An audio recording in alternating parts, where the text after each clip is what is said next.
whatever it costs, and I would get reimbursed. And I had no idea. I mean, I only had $4,000 or $5,000 left on my Visa card, and I was concerned that was going to be enough. It was $72.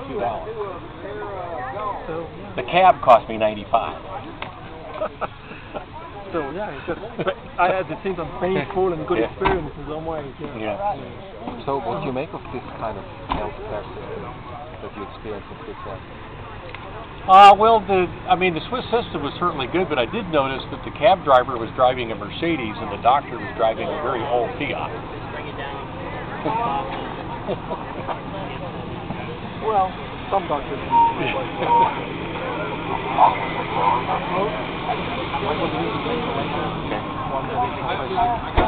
I understand you correctly, say what happens here shows more the great spirit of charity in America than a miserable situation.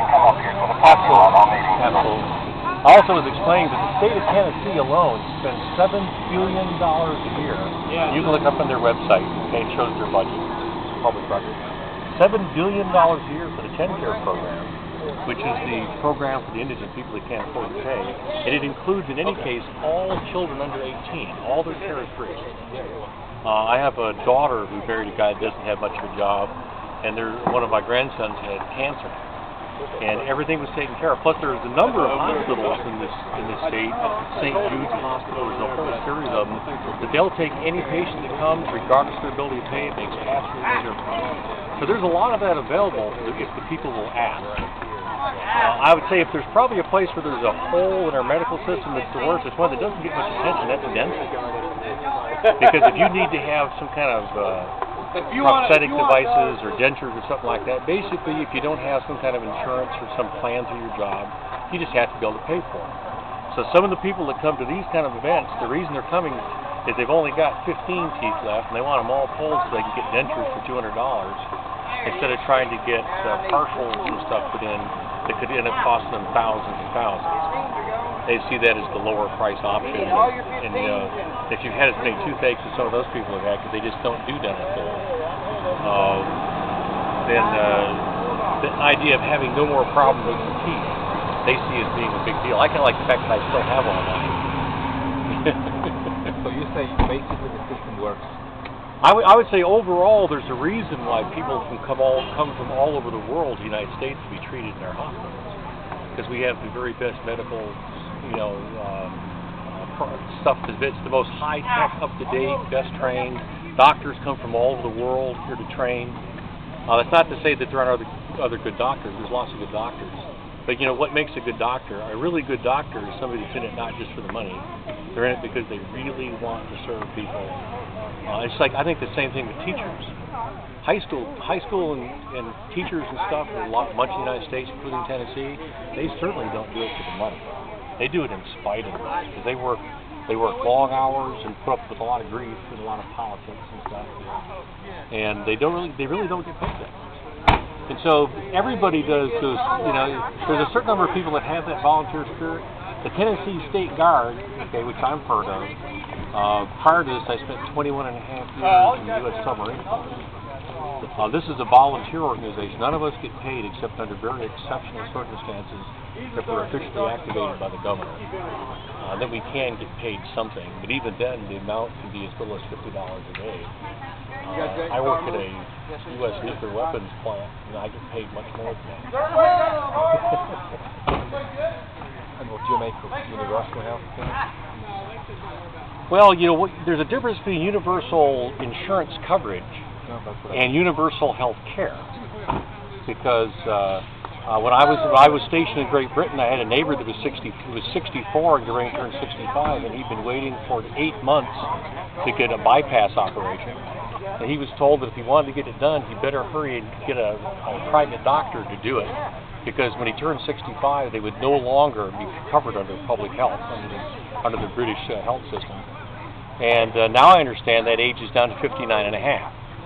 If you're over 59 and a half, no more heart surgery, no bypasses, no stents. It's just not. There's just not enough money to take care of those people with end-of-life issues. And so I'd rather be here where, no matter where you are, healthcare is rationed somehow. Okay, and I like the fact that instead of having some bureaucrats or some licenses or some lists or some priorities that are established by some government bureaucracy, I'd rather have at least part, and it's always going to be some of them, just like it is here. I would rather have it more decided by people's needs, their ability to pay. And fact matter is just like some people live in a bigger house. Some people drive a nicer car. If you've worked hard and done well, you deserve to buy better health care if you want. Okay. Maybe does that help? Yeah. Hello? Your name is Mead. Yeah, Mead. Yeah, Steve Mead. I'm a lieutenant colonel in the Tennessee State Guard, and I usually, in fact, when I left the house, I said, man, I got to get some cards. This is one that's got something else on the back. That's actually my work email, but there's one of my cards right there. You guys together? Yeah. Okay. Yeah, but we work for different branches. Okay, now I need to get one of your cards because I have to report if I'm interviewed, Benjamin. I and Major Clark are the only two here that are authorized to be interviewed by the press. We both have a lot of experience doing that. And I mean, the stuff I've told you is I didn't give you any policies of the State Guard. I didn't give you any policies of the State Guard. I gave you my opinion. Okay, and that's exactly what it is. Okay. And I also had some experience with the Russian health system. When I first got that kidney stone, I was in a place called Seversk. Which is kind of, well, let's put it this way, it's four time zones east of Moscow and Siberia, okay? And the X-ray machine that they used to do my X-rays was at least 40 years old, because the name of the country that it said it was made in had not existed for 40 years. It was a country that went away shortly after the Second World War. And so, and I had some friends there that got deathly ill because of food poisoning. It's not a reflection on their cuisine, but when you go around the world, if you travel, you know what I'm talking about. When you go to a new place, there's just different things there, there's different bugs. And so anyhow, he got very severe food poisoning, eating some not well enough cooked chicken. And the remedy for that was the nurse came up and put a mustard poultice on it. I instead gave him medication to stop the nausea, to keep the pills down and to stop the diarrhea, so he could explain. But their medical care was a very kind, well-meaning Russian nurse that put a mustard poultice on his stomach to help him feel better. And so I've had the opportunity to see medical in different places.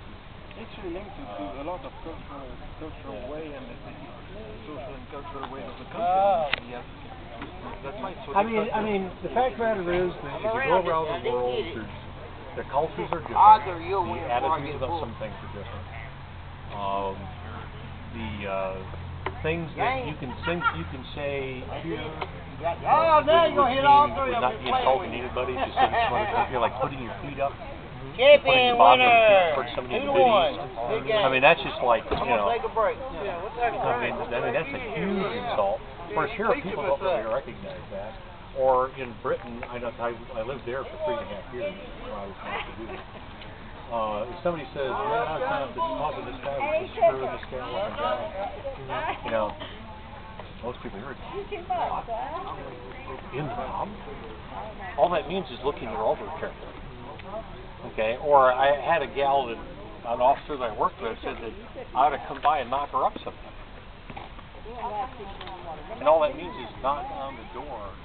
This, I mean, it doesn't mean anything beyond that. And she meant to bring my wife with me. Yeah, so but there's very different cultures and different attitudes and very different capabilities. I made